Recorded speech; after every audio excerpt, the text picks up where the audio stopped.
So the good doctor, Pastor Jamal Bryant, decided to apologize, huh?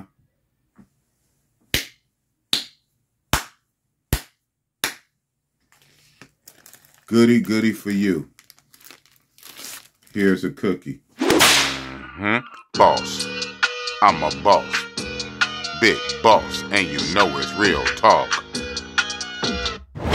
At least the good doctor, Pastor Jamal Bryant, gave an apology. You know, that was big of him to do that. He didn't have to do it. A lot of guys in this same situation would just double down.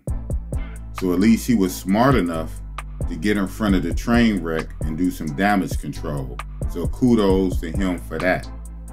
But I wonder, what is the real reason behind his apology? Was it because he got so much heat, so much backlash from celebrities? We all know how he loves celebrity culture. Was it because of celebrity backlash? Was it because from the grassroots, he underestimated the reach and the pull and the magnitude and love and support that Kevin Samuels had amongst men? He just wasn't prepared for that smoke. Or was he concerned about maybe possible lawsuits for slander on some Tasha K type stuff? Or was it because the fraternity that they both belonged to, the Kappa Alpha Psi Incorporated, the Noops got at him? Was it that? Or was it because the longer this went on, the more people dug deep into his own mess about all the women he done slept with, children that he done fathered, and it's rumored that he's not paying child support and this kind of stuff? What is the real reason why he came clean? I guess the world would never know. So at that point, we just have to take it on face value, prima facie. But even with that being said, even if we were to take Dr. Pastor Jamal Bryant's apology, which is average at best, because in that apology, he wasn't specific. It was like a general apology. I'm sure you guys seen it. I could do a quick little edit to throw it in here, but I don't think I'm just going to waste time and do that. It's all on the internet. Other YouTubers have a showcase on their channel.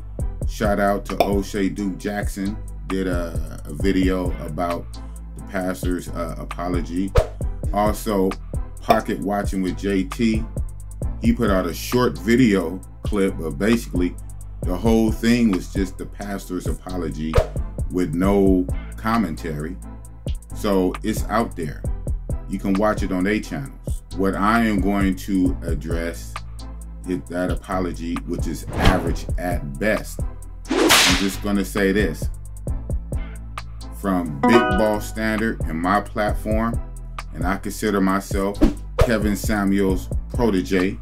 When I started my channel about 9 months ago, I actually labeled and styled myself the Oakland version of Kevin Samuels, or the ghetto version of Kevin Samuels. So I take that to heart. So you know what? Forgiven, but not forgotten. Forgiven, but not forgotten. Forgiven, but not without consequence. Mr. Pastor, I'm sure you're aware of the biblical examples. Adam and Eve ate of the forbidden fruit, and to do so was a sin, punishable by death. You shall surely die in the day you eat. God forgave them. But guess what? Even though they were forgiven, they were evicted up out of the garden. Moses, a man of God, the lawgiver. God told Moses to speak to the rock so the rock can bring forth water to the children of Israel as they wandered in the desert. Moses was supposed to speak to the rock, but instead of speaking to the rock, he took his staff and he smacked the rock twice. Water came out for the people's benefit, but then God spoke to Moses and said, "You sinned. Whereas I told you to speak to the rock, you physically hit the rock twice." For that, the children of Israel can go into the promised land, but you cannot. You can look at it with your eyes, but you can't go in. But we know Moses was ultimately forgiven. He was forgiven, but the consequence, he could not go into the promised land himself. And finally, there's many, many examples. But finally, King David, mighty King David, in a moment of weakness and lust. I think you know something about lust, Mr. Pastor Bryant. He lusted after Bathsheba. But the problem was Bathsheba was married to a soldier. So you know the story. So David sent that soldier off into battle and gave orders to the general to put Uriah the Hittite in the thickest of battle and pull back and basically let Uriah, her husband, get killed. And afterwards, David swooped in, laid up with her, got her pregnant. I think you know something also about that, Mr. Pastor Jamal Bryant. Got her pregnant. But then God sent the prophet Nathan to check David behind that. And David really came into a sense of sorrow and repentance.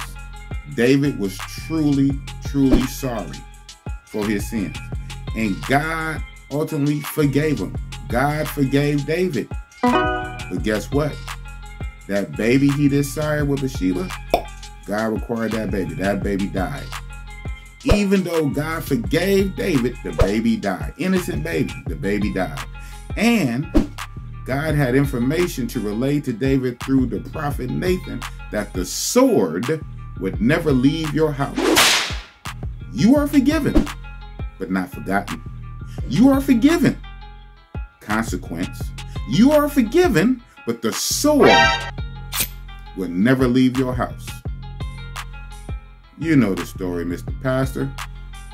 You know, for years and decades later, there was always drama in David's household. So much so that one of David's sons raped his sister, and then the other son killed that son, his brother. And then also that same son eventually came for David, ran David up out of his own kingdom, and eventually one of David's generals had to kill his son, Absalom, and bring the head back.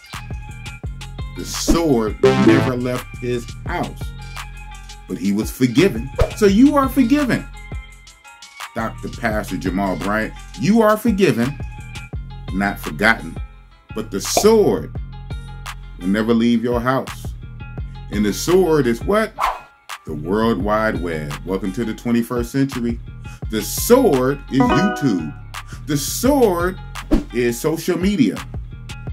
Videos last forever. So the sword will always be here, but you are forgiven.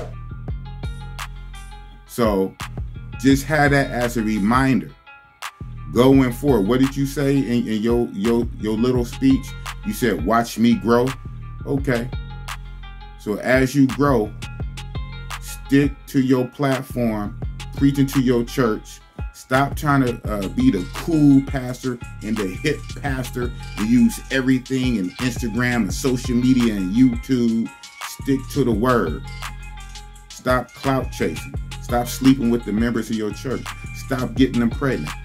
The ones that you do got pregnant, pay child support. Take it. Since you talk about accountability, a man take accountability. But to be accountable for all them children that you sired with sleeping with the women in your church. Take accountability for that. And focus on the word. And be a better pastor. And stop speaking on dead people who can't defend themselves. So yeah, you are forgiven, but it's not forgotten. There are consequences. And the sword will never leave your house. That's what it is. Big Boss says so right here on Big Boss Real Talk.